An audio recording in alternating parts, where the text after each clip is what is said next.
So there's been yet another drone attack on Moscow, and this is the fifth. Now, if I count correctly, one was just shot down outside of Moscow, one was on the Kremlin, and the other three were recently, including just a week or so ago. And while it didn't do a lot of damage, again, it's continually affecting the psyche of the Russians in a significant way, I think.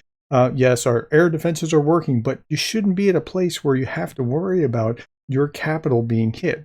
Okay, so here are the kind of things that we know. I'm going to review this, and then I'm going to try to put it in some kind of context.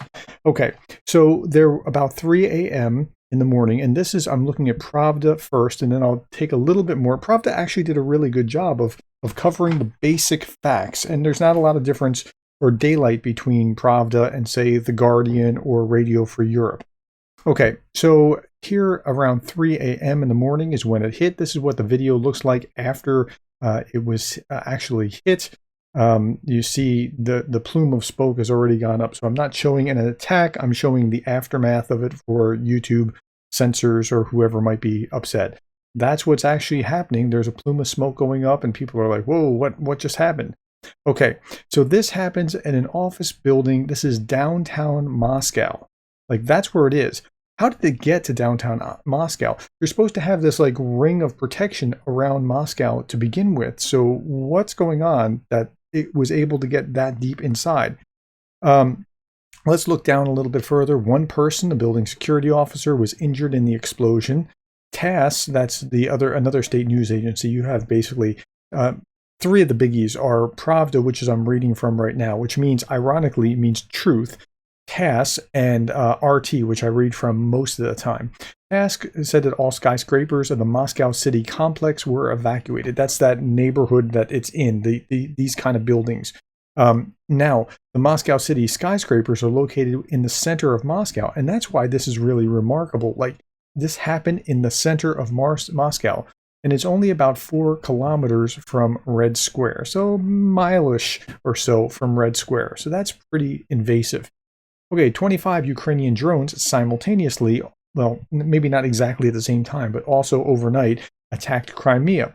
Russian forces thwarted a large drone attack in Crimea, as many as 25 UAVs. Again, drones are the wave of the future. I keep saying that. I'm going to say it till I'm blue in the face. And we'll know that we turned a corner in warfare when drones can attack drones. Now, I've seen a dogfight of drones like trying to knock each other down. But when drones are able to actually use electronic means to shoot down other drones or rockets or whatever, when you get to that place, it'll be like crossing the divide from World War I to World War II or something along those lines. It'll be very big. Okay, I'm digressing. 16 Ukrainian UAVs were shot down by air defense systems. 9 more Ukrainian drones were suppressed by electronic warfare. So they thwarted this terrorist attack, and I'm going to start monitoring RT to see how they're covering this terrorist attack, because anytime anything happens in Russia, it's always a terrorist attack, whether it actually is a terrorist attack or a legitimate target. I still don't know what they were going for, but they were in the center of Moscow and only about a mile from Red Square, so my guess is Red Square, but I don't actually know.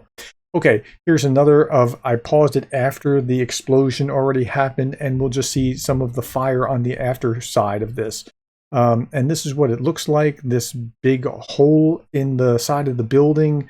That was pretty significant. Remember, so there were 3 drones. 1 was actually shot down, and 2 were suppressed.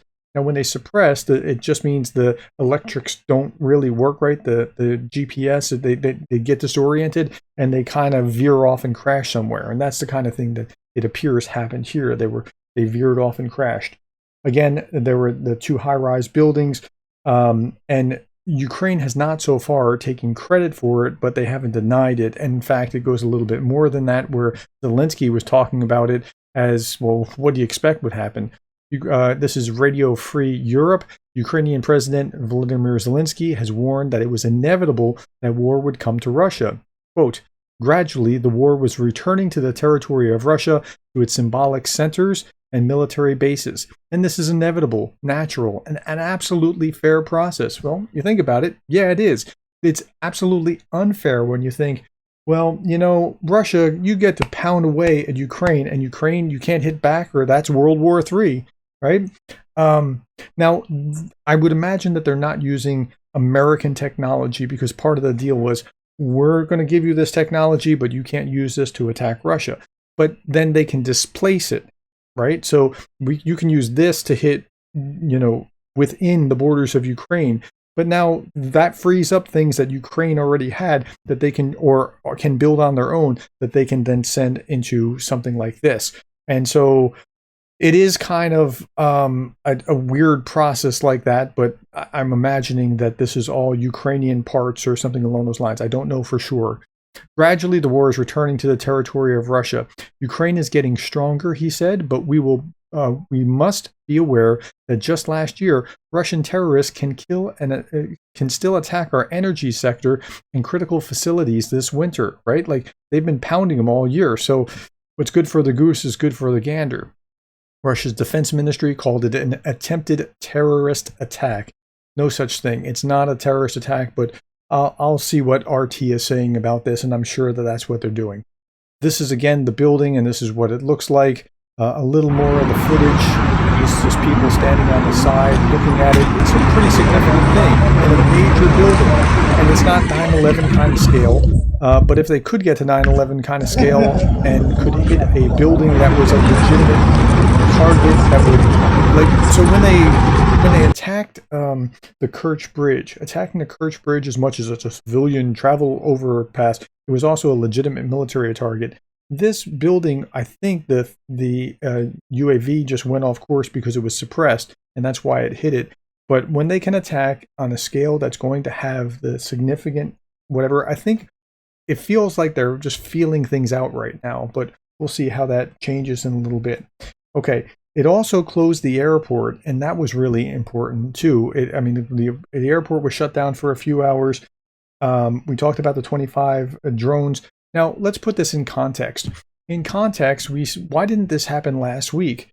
I suspect, and I don't know, but okay, so what I do know is that the African leaders were at the Russia-Africa summit last week, and I know that that's a fact. What I suspect is that they weren't doing this while these African leaders were there. They're not trying to make it odious for these African leaders, like, hey, we felt like we were in danger, we should support Russia. So they waited until after the conference was over. Now, this AP news article talked about how African leaders leave the Russia summit without a grain deal or a path to the end, but they left with $23 billion worth of debt forgiveness. They left with promises of free grain, some promises of free weapons, depending on which country. So Putin is really working hard to buy friends. Okay, now, so that was also going on. And then there was this other interesting article about drones, but it's not the same kind of drones. This was July 30th, right, today. Ukraine shows off a sea drone that can wipe out Russian ships and is faster than anything in the Black Sea. So why would they show it off rather than just employ it? That's an interesting question. So if you have it, why not just use it? Because they're trying to back them up. Okay, so I was watching, this was a few days old, but this was Anders Puck Nielsen 6 days ago talking about the grain deal. And he talked about, look, you can't just blockade the Bosphorus. That's not going to work. If you do that, you're a sitting duck. So you can't do that, and having that drone, I think they're putting Russia on notice to not do some things that they otherwise might do. Okay, and I think that's what the message is here as well. The message here is, beware, we can still get to you. And that's the big picture with the 5th attack on Moscow in the last, fourth in the last month and the 5th overall. Okay, that's the update that I have for you now. I'll be back with more information as I have it. Thank you for your time. Thank you for the likes, the shares, the subscribes, and for being the kind of person that cares enough about Ukraine to watch this video.